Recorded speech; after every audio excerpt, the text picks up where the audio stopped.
here many times when I was working on my book. It's one thing to read papers and old letters, but it's another thing to hold the real object in your hands. It was a great experience.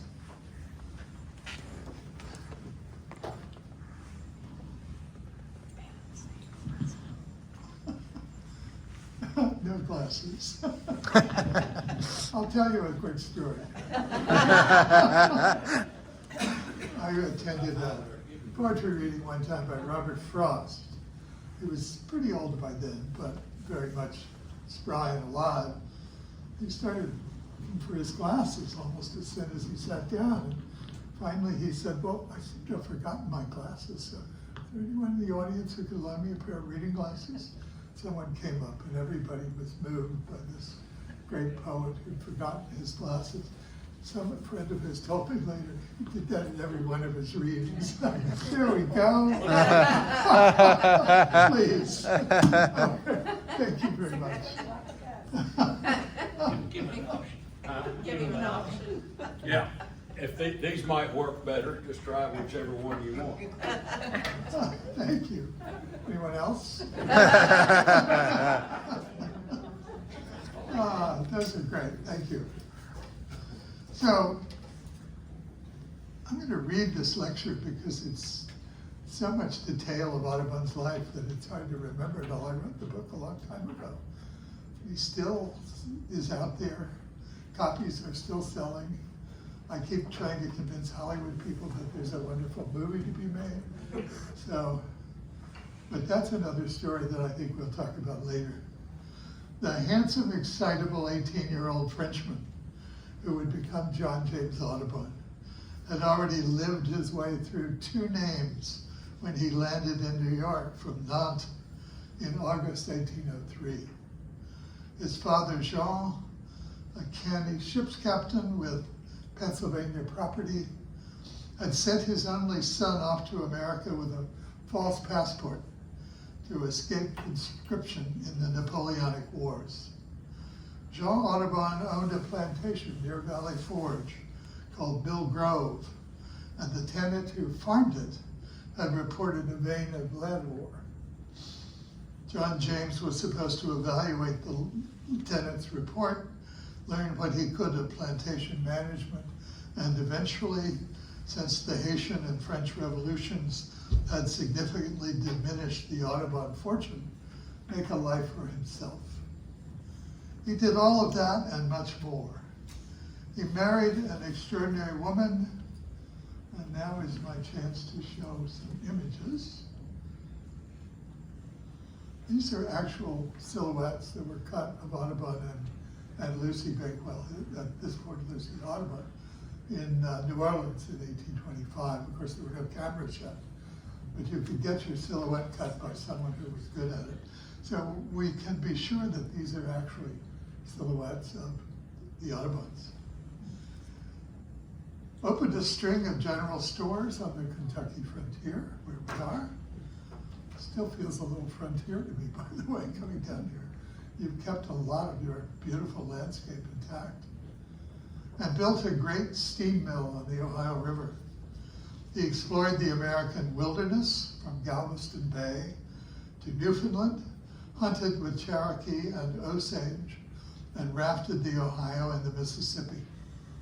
Throughout his travels, he identified, studied, and drew almost 500 species of American birds.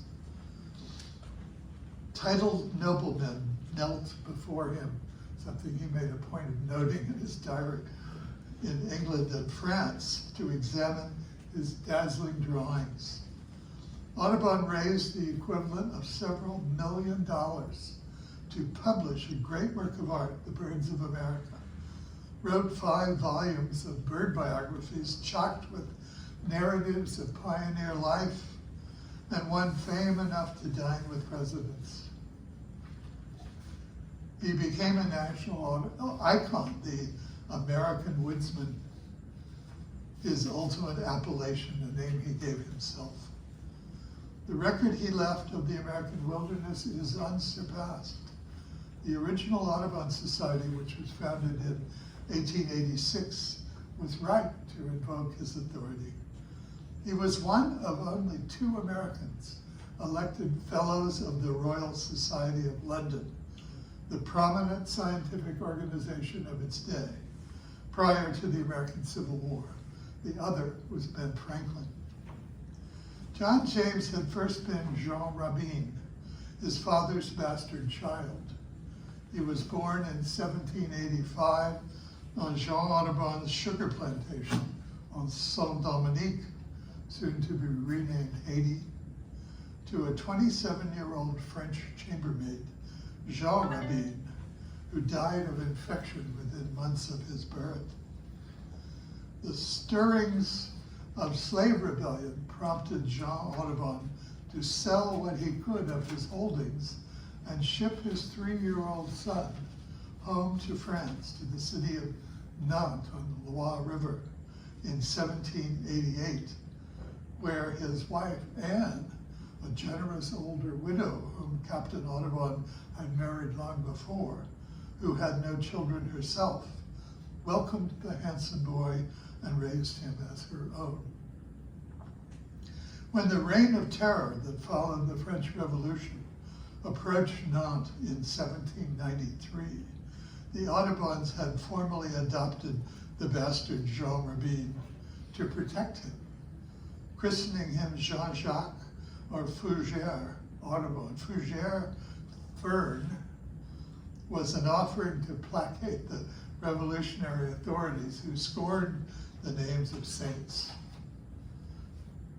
Jean-Baptiste Carrière, sent out from Paris to quell the Vendéan peasant counter-revolution, ordered the slaughter of thousands in Nantes. Firing squads bloodied the town square. Other victims were chained to barges and sunk in the river. Their remains tainted it for months. Though Jean Audubon was an officer in the Revolutionary Navy, French Navy, he and his family were dungeoned at one point. After the terror, Jean resigned from the Navy and moved his family downriver to a country house in the riverside village of Couronne. Now in 1803, his only son was escaping again. The young country to which John James Audubon emigrated in the summer of 1803 was barely settled beyond its eastern shores. Lewis and Clark were just then preparing to depart for the west. France in that era counted a population of more than 27 million, Britain about 15 million, but only 6 million people thinly populated the United States, 2/3 of them living within 50 miles of Atlantic tidewater. In Europeanized America was still an experiment. It would need a second American Revolution, the War of 1812, to compel England and Europe to honor American sovereignty. But the first generation of Americans, which the young French emigre was joining, was different from its parents. Born in America, it was migrating westward and taking great risks in pursuit of new opportunities which its elders had not enjoyed. Audubon's was the era, as the historian Joyce Appleby has discerned, when, quote, the autonomous individual emerged as an American ideal. Individualism, Appleby writes, was not a natural phenomenon, but took shape historically and came to personify the nation. And no life was at once more unusual and yet more representative of that expansive era when a national character emerged than Audubon's.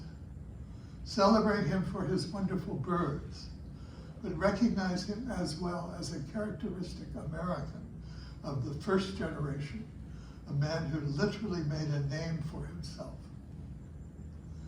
Lucy Bakewell, the tall, slim, gray-eyed girl next door, whom he married, came from a distinguished English family. Erasmus Darwin, a respected physician, poet, naturalist and grandfather to Charles, had dandled her on his knee in their native Derbyshire. Her father had moved his family to America when she was 14 to follow Joseph Priestley, the chemist and religious reformer, but opportunity had also drawn the Bakewells. Their Pennsylvania plantation, Fatland Ford, was more ample than the Audubons, and William Bakewell sponsored one of the first experiments in steam-powered threshing there while his young French neighbor lay ill with fever in his house and under his talented daughter's care. Lucy was a gifted pianist, an enthusiastic reader, and a skillful writer, side saddle, who kept an elegant house. She and John James, once they married and moved out to Kentucky in 1808, regularly swam across and back the half-mile wide Ohio River at morning exercise. Lucy's handsome young Frenchman had learned to be a naturalist from his father and his father's medical friends back in France, exploring the forested marshes along the Loire. Here, her younger brother, Will, left a memorable catalog of his future brother-in-law's interests and virtues. Even as a young man, Audubon was someone men and women alike wanted to be around. And this description by Will Bakewell really matches up very well with your museum. On entering his room, Will Bakewell wrote, I was astonished and delighted to find that it was turned into a museum. The walls were festooned with all kinds of birds' eggs, carefully blown out and strung on a thread.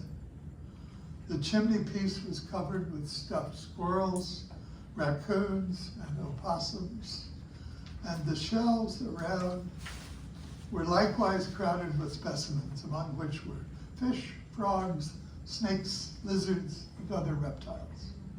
Besides these stuffed varieties, many paintings were arrayed on the walls, chiefly of birds.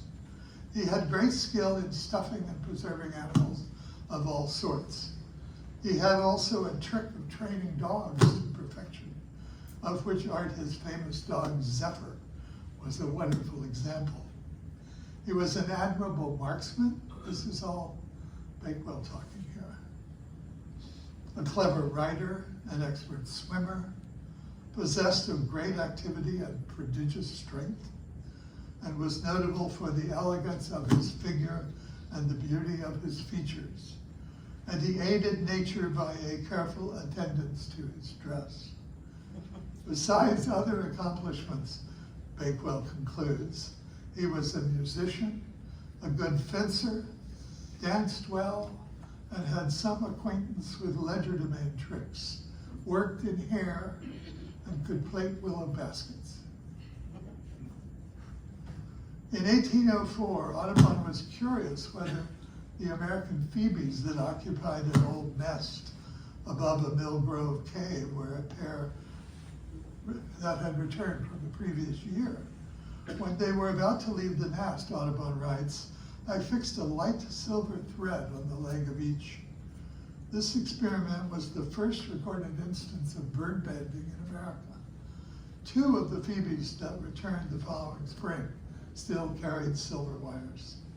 One of them, a male, remembered Audubon well enough to tolerate his presence near its nest, though its mate shied away.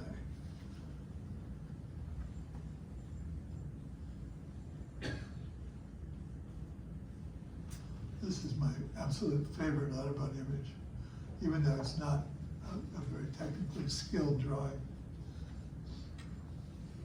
Audubon had begun teaching himself to draw birds in France, in Louisville, and then here in frontier Henderson, Kentucky. He was responsible for keeping the cooking pot filled with fish and game and the shelves with supplies, while his business partner ran the store, and Lucy kept house, worked the garden, and bore John James' two sons. As he hunted and traveled, He improved his art on American birds and kept careful field notes as well. His narrative of an encounter with a flood of passenger pigeons in Kentucky in autumn 1813 is legendary. He gave up trying to count the passing multitudes of the grayish-blue, pink-breasted birds that numbered about 3 billion at the time of the European discovery of America, and now are extinct. The air was literally filled with pigeons, Audubon wrote of his encounter. The light of noonday was obscured as by an eclipse. The dung fell in spots not unlike melting flakes of snow, and the continued buzz of wings had a tendency to lull my senses to repose. Audubon's observations match his best drawings in vivacity. This, by the way, is not a drawing of Audubon's. It's a recent drawing by an artist who draws scenes like this, and very well. Of chimney swifts lining a hollow 70-foot sycamore stump near Louisville like bats in a cave. Brown pelicans fishing the shallows of the Ohio. Sandhill cranes tearing away water lily roots in a backwater slough. Robins in Labrador occupying apple trees. He saw bald eagles that nested by the hundreds along the Mississippi, stooping like falling stars to strike swans to the ground. Crowds of black vultures, protected by law, patrolled the streets of Natchez and Charleston to clean up carrion, and roosted at night on the roofs of houses and barns. Bright scarlet yellow and emerald green Carolina parakeets, now extinct, completely obscured a shock of grain, he wrote, like a brilliantly colored carpet in the center of a field. A least bittern that had flown down a neighbor's chimney stood on a table in his studio perfectly still for 2 hours while he drew it. Not many of the birds Audubon drew stood still for him, nor had cameras or binoculars yet been invented. To study and draw birds, it was necessary to shoot them. Audubon's predecessors typically skinned their specimens, preserved the skins with arsenic powder, stuffed them with frayed rope, and set them up on branches to draw them. The resulting drawings looked as stiff and dead as their subjects. Audubon dreamed of revivifying his specimens. Even the colors of their feathers changed, he said, within 24 hours of death. And at Mill Grove, still a young man, he found a way to mount fresh specimens on sharpened wires driven into a gridded board that allowed him to position them in lifelike attitudes. He drew them first, then filled in his drawings with watercolor, which he burnished with cork to imitate the metallic cast of feathers. After drawing, he often performed an anatomical dissection. Then, since he usually worked deep in the wilderness, far from home, he cooked and ate his specimens. Many of the descriptions in his 5-volume ornithological biography mention how a specimen tasted, testament to how quickly the largely self-taught artist drew. Crow was not one of his favorites. Drawing birds had been something of an obsession, but only a hobby, until Audubon's businesses failed in the Panic of 1819, a failure his critics and too many of his biographers have ascribed to a lack of business ability or irresponsible distraction by his art. But nearly every business in the Trans-Appalachian West failed that year, because the Western state banks and the businesses they serviced were built on paper. When the Bank of the United States, needing specie, gold and silver, to finish paying off the Louisiana purchase, It demanded the redemption in specie of state bank balances and notes. The banks in response began calling in their loans, shrinking the money supply. What is happening? Somebody beating on the wall. Is that me? Let's see here. Oh, Should be good. Here, we'll move this right here. See if that helps. oh, and I was blaming others. It demanded the redemption in specie of state banks' balances and notes. The banks in response began calling in their loans, shrinking the money supply.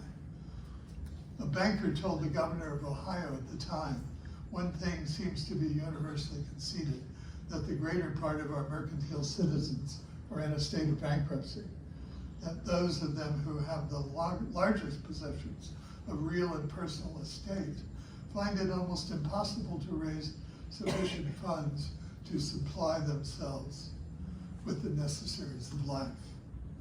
The Audubons lost everything except John James's portfolio and his drawing and painting supplies. Before he declared bankruptcy, Audubon was even briefly thrown into jail for debt. This man's ups and downs are extraordinary. Through these disasters, Lucy never failed him, although they lost an infant daughter to fever that year. Lucy felt the pangs of our misfortunes, he writes, perhaps more heavily than I. Audubon remembered gratefully of his stalwart love, but never for an hour lost her courage. Her brave and cheerful spirit accepted all. Excuse me. And no reproaches from her beloved lips ever wounded my heart. With her was I not always rich.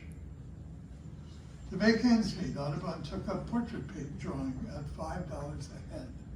You have to multiply that by about 100 to get something like a modern number, by the way. His friends helped him find work painting exhibit backgrounds and doing taxidermy for a new museum in Cincinnati, modeled on Charles Wilson Peale's famous museum in Philadelphia, which Audubon knew from his Mill Grove days. Peale's Philadelphia Museum displayed stuffed and mounted birds as if alive against natural backgrounds. And preparing such displays in Cincinnati probably pointed Audubon to his technical and aesthetic breakthrough of portraying American birds in realistic, lifelike settings rather than stiffly perched on branches as custom required. Experts of a government expedition passing through Cincinnati in the spring of 1820, including the young artist Titian Ramsay Peale, son of the Philadelphia museum keeper, alerted Audubon to the possibility of exploring beyond the Mississippi, the limit of frontier settlement at that time. Daniel Drake, the prominent Cincinnati physician who had founded the new museum, praised Audubon's work in a public lecture and encouraged him to think of adding the birds of the Mississippi flyway to his collection, extending the range of American natural history. The few ornithologists who had preceded Audubon had limited their studies to eastern species.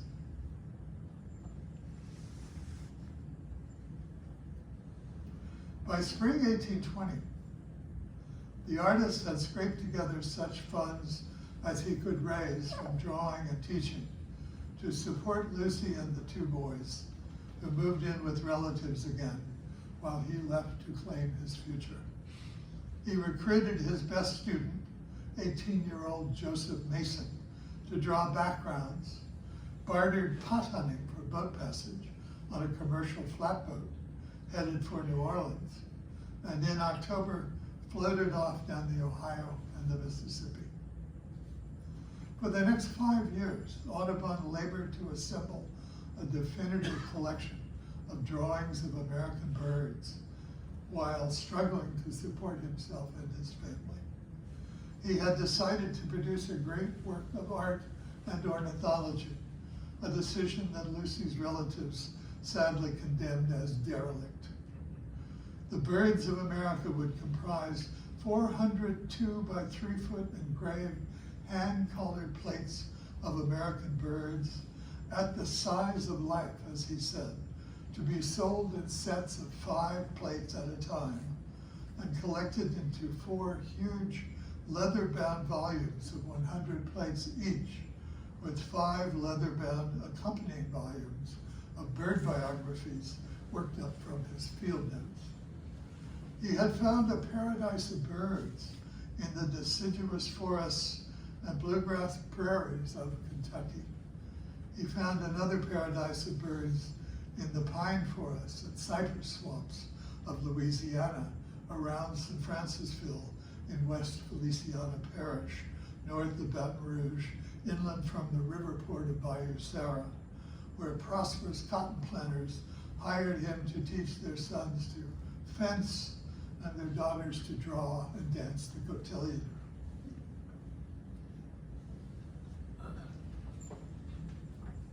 Elegant Lucy, when finally Audubon was able to move her and the boys south to join him there, opened a popular school of piano and deportment on a cotton plantation operated by a hardy Scots widow. On his first inspection of the St. Francisville environs, Audubon identified no fewer than 65 species of birds. He probably collected the bird of his best-known image there, the prized first plate of the birds of America, a magnificent specimen of wild turkey cock, which he had called out from a Mississippi canebrake with a collar made from a wing bone. Finally, in May 1926, with his first 100 watercolor drawings in hand, Audubon was ready to find an engraver. No American publisher yet commanded the resources to engrave, hand color, and print such large plates. He thought of going to France, but the best engravers worked in London. 41 years old, with the equivalent of about $12,000 in his purse that he and Lucy had saved, and a collection of letters of introduction from New Orleans merchants and Louisiana and Kentucky politicians, including Henry Clay. He sailed from New Orleans on a merchant ship bound for Liverpool with a load of cotton.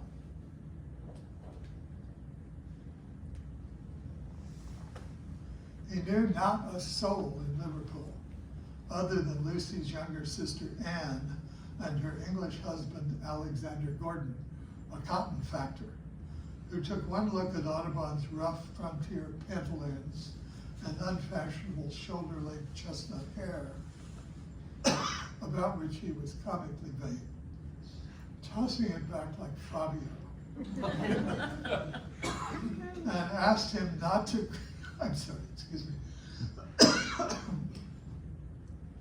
and asked him not to call again at his place of business.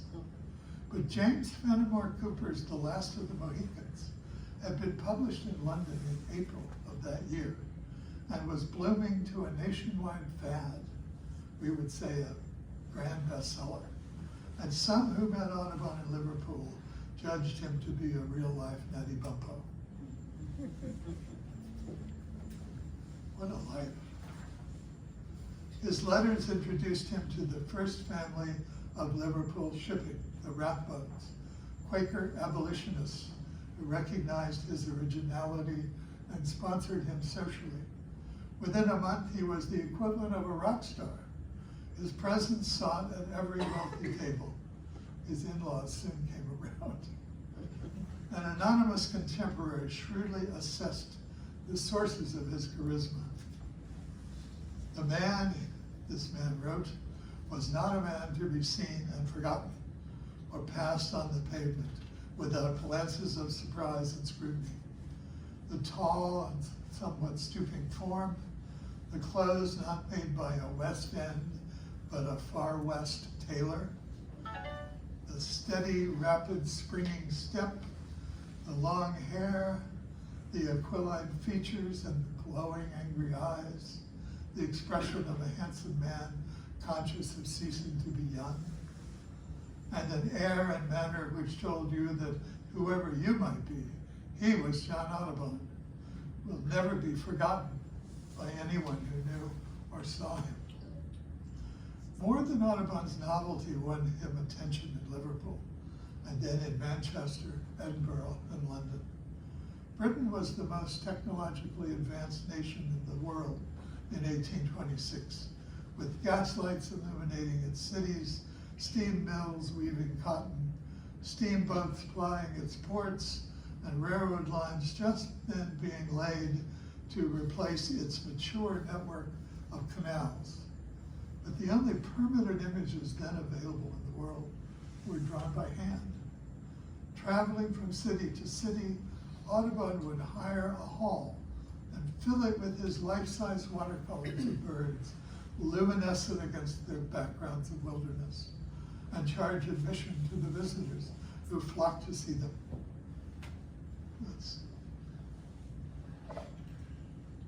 This is Audubon of 1826. He is aging a bit.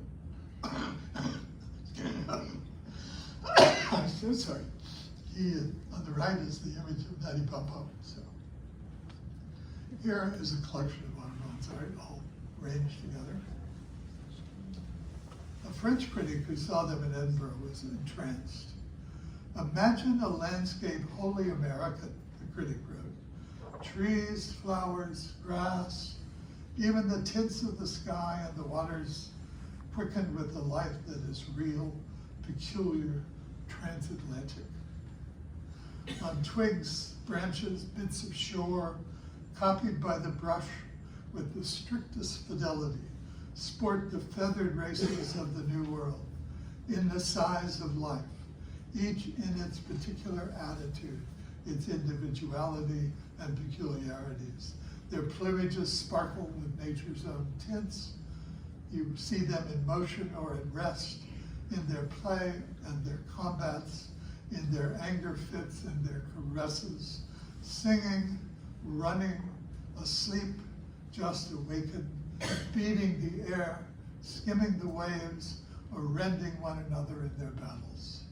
It is a real and palpable vision of the New World, with its atmosphere, its imposing vegetation, and its tribes which know not the yoke of man. The sun shines athwart the clearing in the woods. The swan floats suspended between a cloudless sky and a glittering wave. This Frenchman is really overwrites. Strange and majestic figures keep pace with the sun, which gleams from the mica sown broadcast on the shores of the Atlantic. And this realization of an entire hemisphere, this picture of a nature so lusty and strong, is due to the brush of a single man, such an unheard of triumph of patience and genius. So despite the overwriting, I think he got it right. So many scenes of birds going about their complicated lives would have flooded viewers' senses as an IMAX theater presentation floods viewers today. And all the more so because the world these creatures inhabited was America, still largely wilderness and a romantic mystery to Europeans, as Audubon discovered to his surprise. He answered questions about red Indians and rattlesnakes, imitated war whoops and owl hoots, until he could hardly bear to accept another dinner invitation. But accept he did, because once he found an engraver in London worthy of the great project, which he calculated would occupy him for 16 years, the prosperous merchants and the country gentry would become his subscribers, paying for the 5-plate numbers, as he called them, he issued several times a year, and thus sustaining his enterprise, including the wages of a shop full of young women who hand-colored. There's the shop, a shop, and there's the shop full of young women hand-coloring the plates.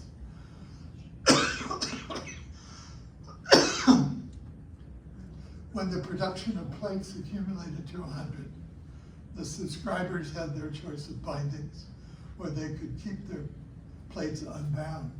One titled lady used hers for wallpaper in her dining room.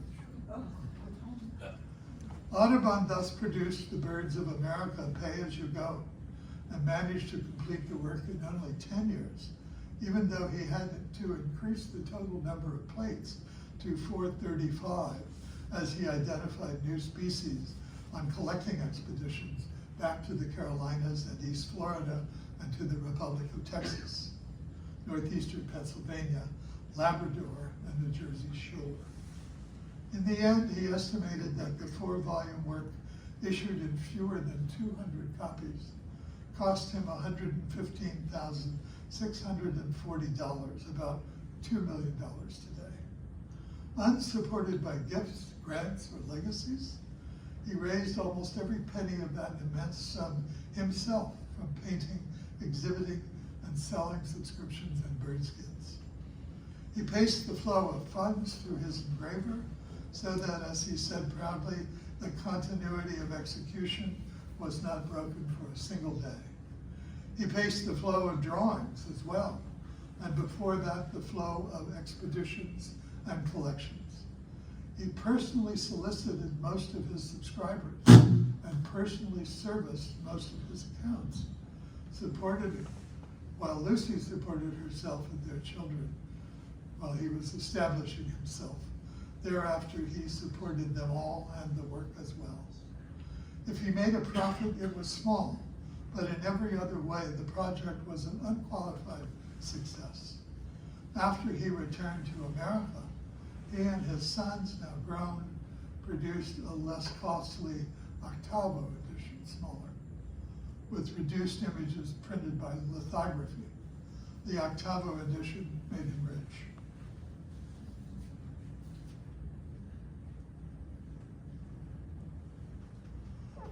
One clean set of the original life-size plates, along with the match set of the 5-volume ornithological biography, sold at auction at Sotheby's in London in 2010 for £7 million, the equivalent of about $11.5 million.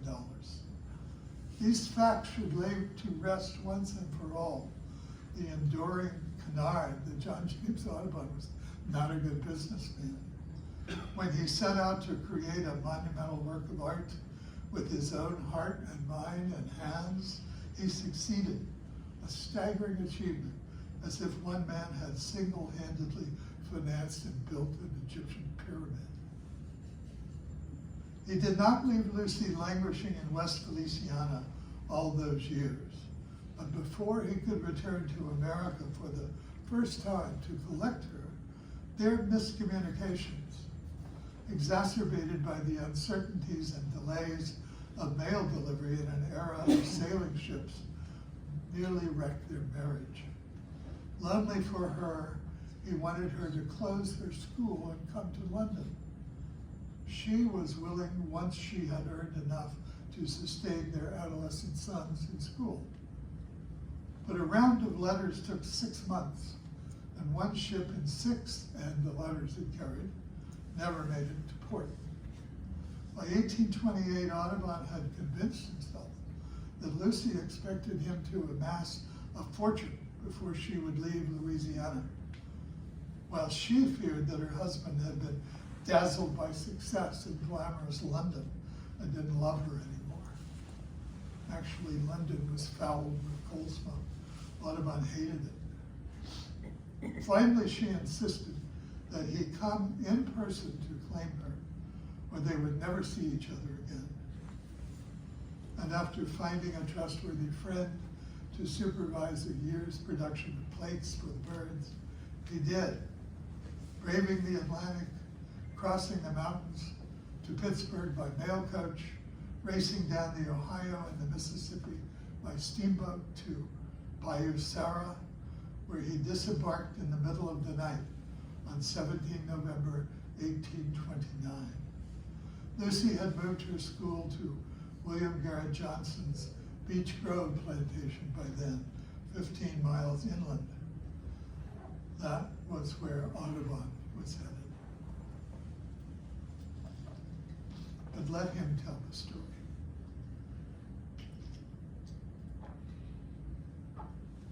It was dark, sultry, and I was quite alone. I was aware yellow fever was still raging in St. Francisville, but walked thither to procure a horse. Being only a mile distant, I soon, pages mixed up.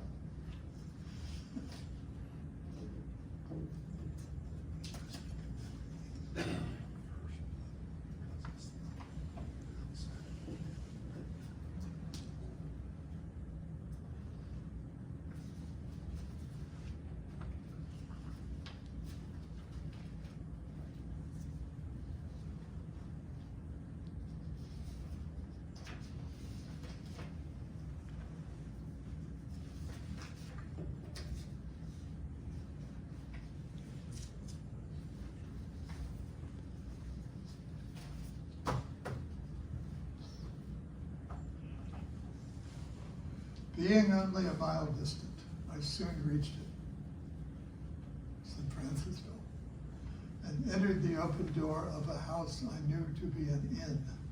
All was dark and silent. I called and knocked in vain. It was the abode of death alone. The air was putrid. I went to another house, another and another. Everywhere the same state of things existed. Doors and windows were all open, but the living had fled. Finally, I reached the home of Mr. Nibling, whom I knew. He welcomed me and lent me his horse, and I went off at a gallop. It was so dark that I soon lost my way, but I cared not. I was about to rejoin my wife. I was in the woods of Louisiana. My heart was bursting with joy. The first glimpse of dawn set me on my road. At 6 o'clock, I was at Mr. Johnson's house. A servant took the horse. I went at once to my wife's apartment. Her door was ajar. Already she was dressed and sitting by her piano, on which a young lady was playing. I pronounced her name gently. She saw me, and the next moment I held her in my arms. Her emotion was so great, I feared I had acted rashly, but tears relieved our hearts. Once more we were together. If Audubon's life sounds like a 19th century novel, with its misconnections, Byronic ambitions, dramatic reversals, and passionate highs and lows, 19th century novels were evidently more realistic than we give them credit for. I've mentioned here only a small sampling of the events, encounters, and emotions that I reconstruct in my book, and that enlarged the life of a man who was both unique and representative of his time, when Europeans who had migrated to the New World and fought to establish an independent nation transformed themselves into Americans.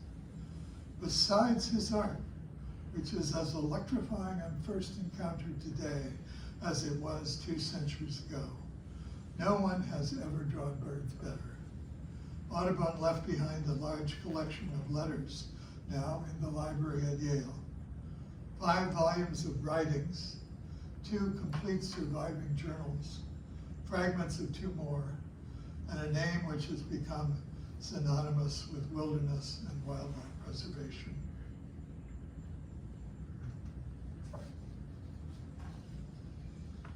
All but the remembrance of his goodness is gone forever, wrote Lucy. Well, that's all right. All but the remembrance of his goodness is gone forever, Lucy wrote sadly of her husband's death from complications of dementia in January 1851. For Lucy, all was gone. She lived on until 1874. But for the rest of us, wherever there are birds, there is Audubon, a rare bird himself, a bird of America. Thank you.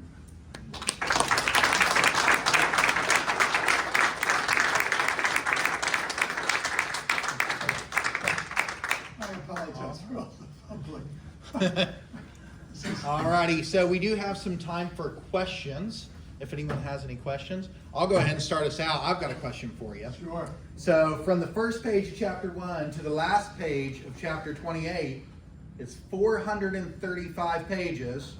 Oh, Now- really? Oh, I didn't know that. Yeah, now for you Audubon fans there, 435 should prick up your ears. That's how many prints were in the Birds of America, right? So my question was that intentional? Pure serendipity. No. That's wild. All right. Any other? Yes. Audubon here, two of his children stayed at Hopkins' house for a while. Now Hopkins is very famous around here, helped create Henderson, the streets and things like that. But he took care of Hopkins, two of the kids and his wife lived there, I think for a year or two, and I think I don't know what year, but I don't know if Hopkins probably influenced him, probably maybe Lucy and the kids. You know, Lucy really was a brick. She got moved around all over the place. And people didn't want her, and they still took her in with her two children. She was embarrassed and ashamed, and yet at the same time, so proud of her husband. It must have made for a major conflict for her.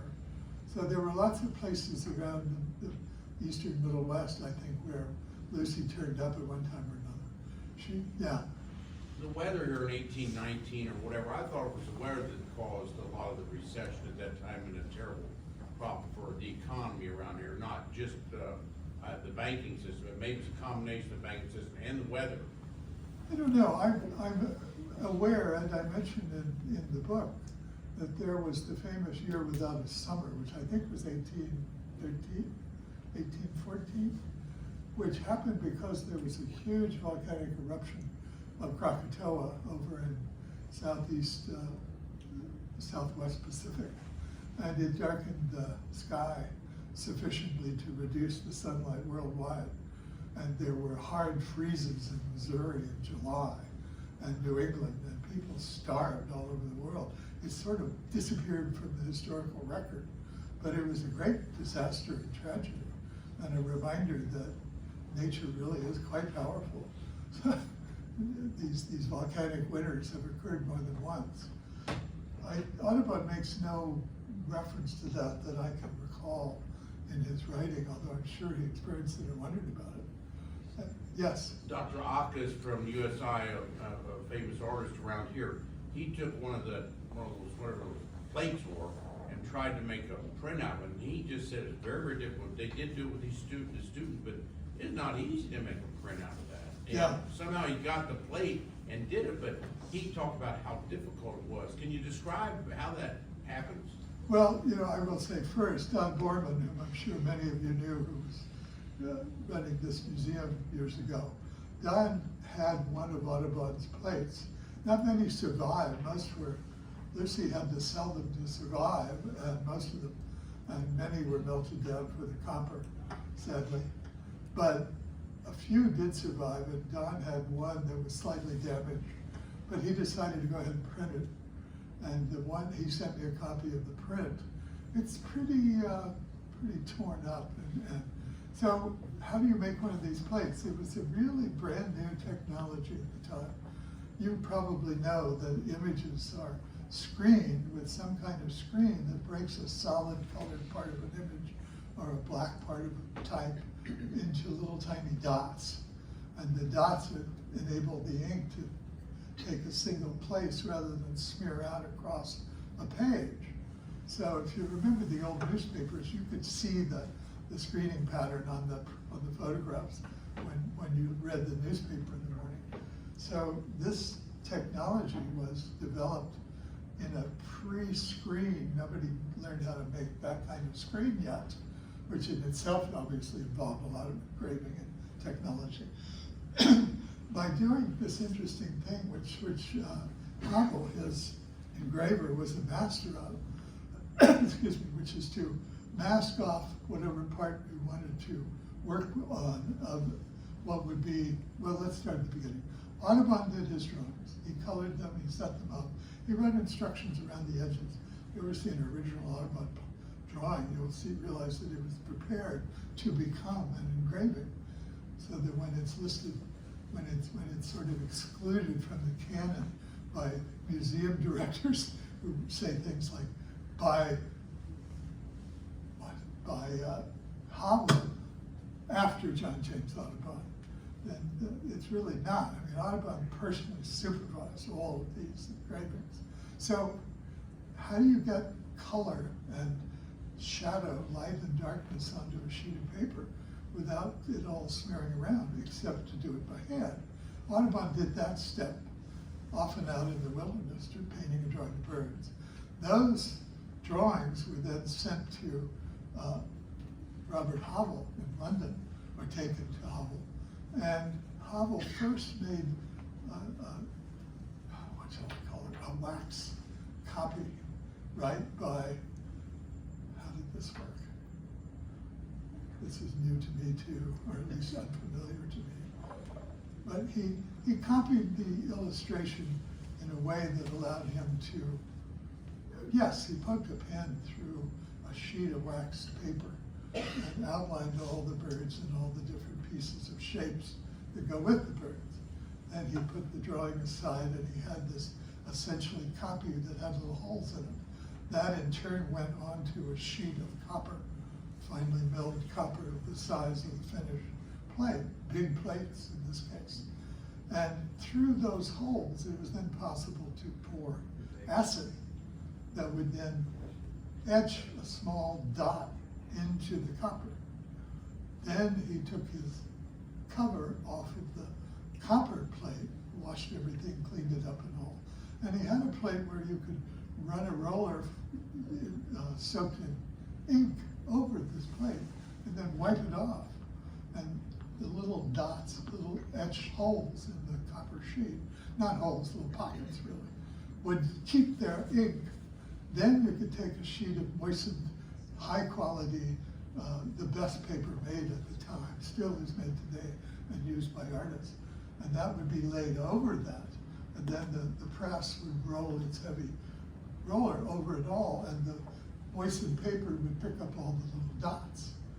So then you had a black and white that was clearly the drawing, but it was not nearly as vivid as the original because it didn't have any colors on it. So then the problem was, how do you get the color in? Well, that's where all those ladies sitting at those benches, they were responsible for using watercolor to paint in, according to instructions, like doing a coloring book, the color that went into each place.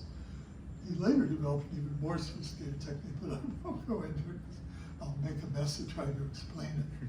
But anyway, that's how these plates got made. Today, they're etched automatically. Well, today they're digital, but between then and now, lithographic engraving was done by basically a mechanical process, much simpler and much more reliable than this kind of delicate handwork that they did. And let me jump in real quick. If you want to know more about that process, there was a documentary made back in 2023 called Art for Science Sake, and the two documentarians that are responsible for that are actually here tonight. And that does a good job of jumping into that process. So if you want to know that and actually see that visually play out step by step, it's a great documentary to check out. Michael Aukus demonstrated that on camera for us. Ah, wonderful. Well, sorry for the clumsy explanation. I should have asked you. Yes. How did the Octavios make him rich? How did that make him rich? Just because of volume and its lower cost? And the second thing, he's an absolute genius and was like unbelievable care for nothing but this bird stuff. I mean, I don't think he cared about anything but the birds and those prints, and he was so obsessed. He was crazy, man.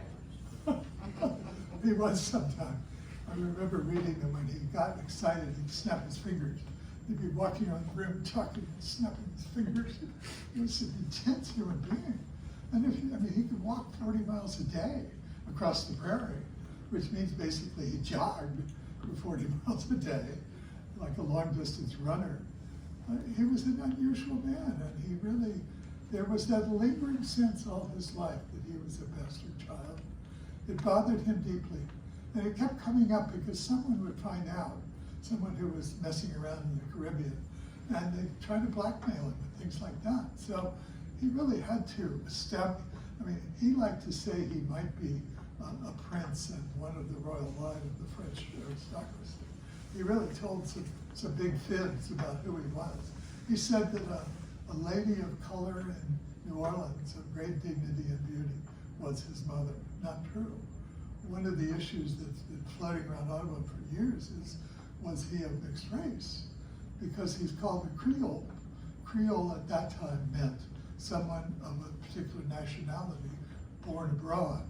And that's exactly what he was. It's been absolutely established in historical record that his mother was Jean Rabide, and she was a French chambermaid.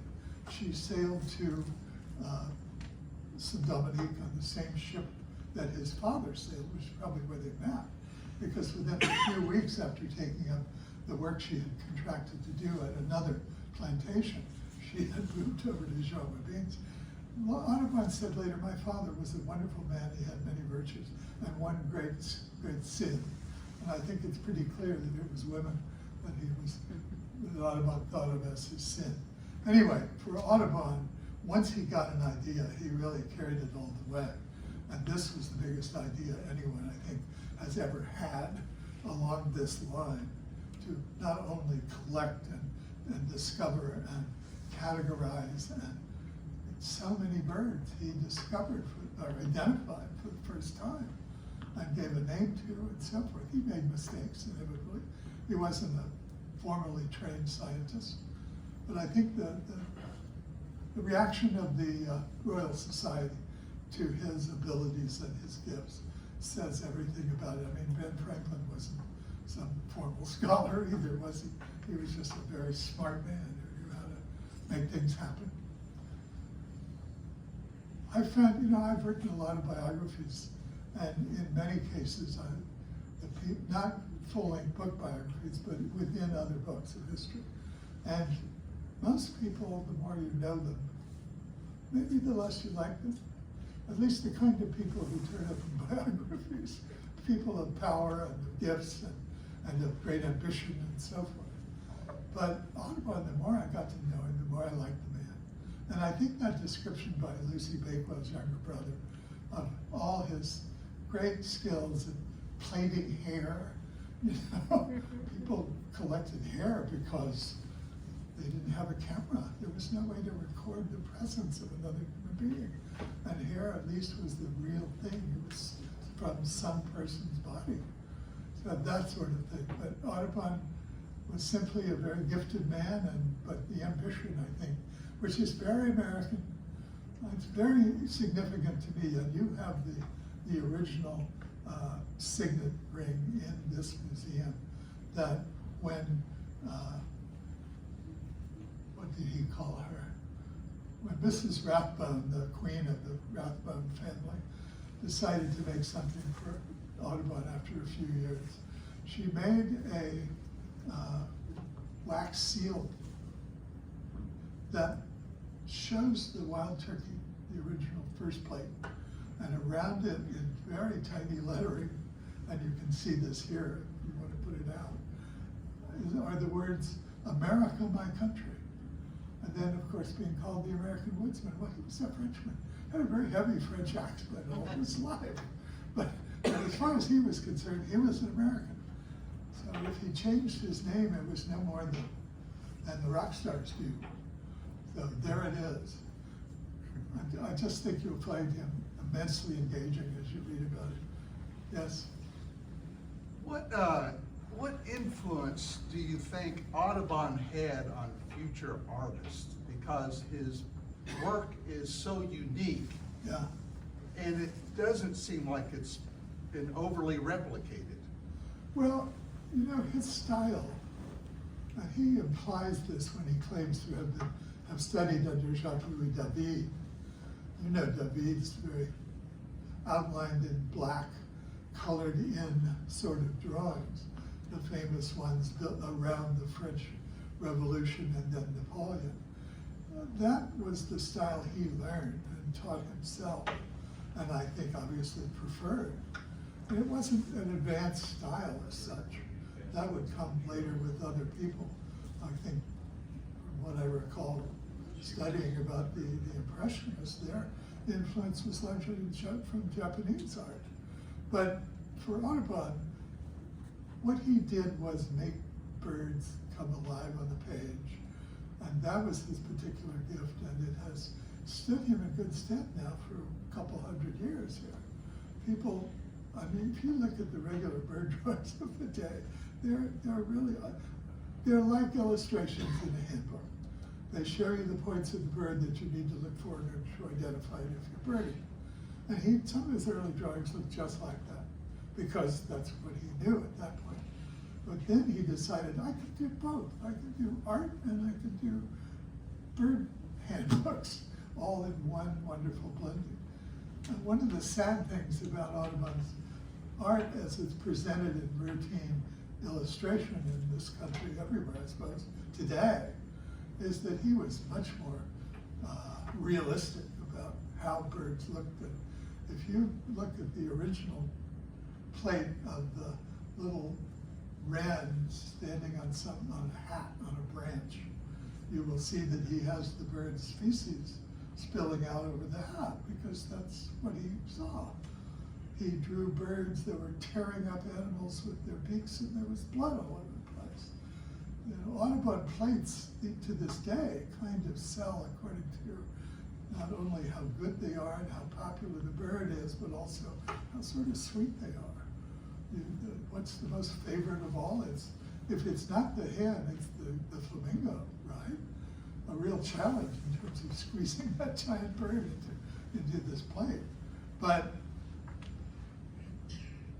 nobody pays much for the plates of the turkey buzzard tearing apart some poor animal on the ground. You can get one of those for, I think it used to be $500 or less, whereas the great plates go for 100,000 or more. So the range really tells you something about how his kind of art impacted people then and now. And I don't think we should forget that when he was doing this work, there were no cameras. There was no such thing yet as a camera. And even after the camera came along, there was no such thing as a color camera. So he really filled a niche where people were dressing in dark clothing and living in a smoky, dirty world. And along comes this cinerama vision of America. I can see why the Frenchman was reduced to overwriting as much as he was, just to try to capture the intensity of the image that he's looking at. So Audubon has his own special place, and I don't think he did. But again, he was a loner. Einstein never really produced any offspring either, because he didn't teach, he just worked. Whereas Niels Bohr, who had an institute and trained promising young students, had 11 Nobel laureates as descendants directly from him and his institute. So it's partly a function of how you get out in the world and do your work. I think we've got time for one more question. Anyone else?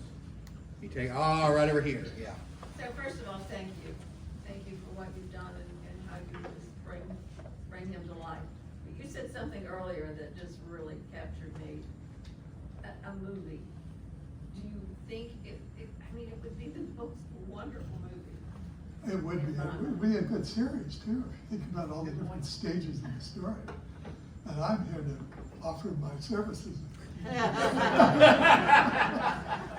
I'm not ready to retire, but it'd be nice to slow down a little. So there was at one time a film producer working out of Louisville who I think was really trying to get something going. There was also a documentary filmmaker whom I worked with, who was the guy behind Apollo 13, who had used the method, a very clever method of first making a documentary about that story, and then catching the eye of someone in Hollywood who had enough clout to make the movie. And this producer was thinking about, if we can get a documentary done about Audubon, he may be here tonight. I talked to him quite recently, getting an Audubon documentary done, which he did. That maybe And it was particularly, what's the name of the guy who played the Wolf of Wall Street and so forth? Yeah, Leonardo DiCaprio is a great Audubon buff. He collects Audubon plates and so forth. I think they were hoping to kind of circle him and then slowly move in and get him interested in the idea. Because he could have played Audubon at one time. I'm not sure he has age out or not, but that depends on when you cut into Audubon's life, obviously. So it should happen, but for reasons, the movie business is the most insane, fickle business I've ever been around. Some of my books have been optioned for movies, The Making of the Atomic Bomb in particular, 15, 20 times. And I got a little check for a little bit of money so they can hold on to the rights long enough to get a script written, and then it doesn't happen. So it's just too many different factors are involved. I think ultimately too many people have the ability to say no, to red light, but not to green light the project. I wish they would. It's an absolutely wonderful story. Maybe it would help make Americans feel a little more cheerful about their country. That would be nice. Alrighty, well, we're Thank gonna you get all. him out of the mic. We've got a table back there so that he can sign books. You can bring those back there. You also see there's a folder back there. That's actually the individual chapters that he sent to Don before the book was published. You'll see there on the back table. But help me in giving him one more hand for coming out.